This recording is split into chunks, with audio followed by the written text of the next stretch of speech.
So no, so just so you can tell, that was the as you can tell, that was a North American Rockwell Commander 112/140. That is, we've just seen come over anyway.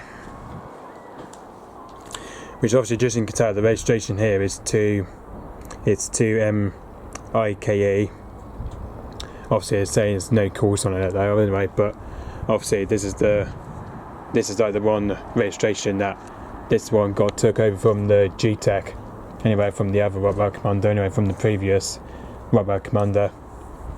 So anyway, so just you can see from here, it's literally just flown about 26,000 feet from here.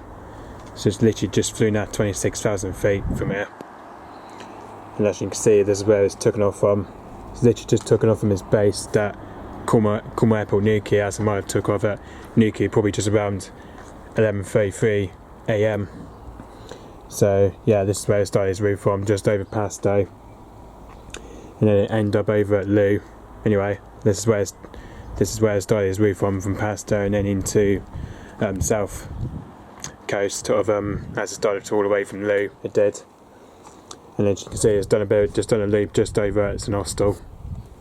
So, which obviously the registration is unknown, but obviously this is like the 2-Tech, that is. Obviously this is kind of like in the wrong registration now, which basically is not 2 mic, it is the 2-Tech registration, that is, which that's the one we have previously seen last time ago. There he is. There we go, that Flyradar 24's got that anyway, and that was the Commander 140B, that is. That's the 2-Tech registration, as you can see there anyway. So yeah, this is the one that got replaced by the other Rockwell Commander from last year.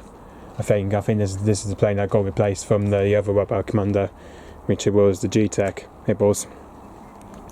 So yeah, this is the plane that got replaced from the other Rockwell Commander, the previous plane that we had last year ago. That used to be based in Nuclear Airport, but obviously it's based at somewhere else now anyway. And this one that's taken over from the G-Tech anyway, which is on for real. So yeah. Okay, so yep, so that was Rockwell Commander 140B, that is. Hopefully that should be heading back to its base in Nuclear Airport very soon. Okay, so yeah, thanks for watching, bye bye.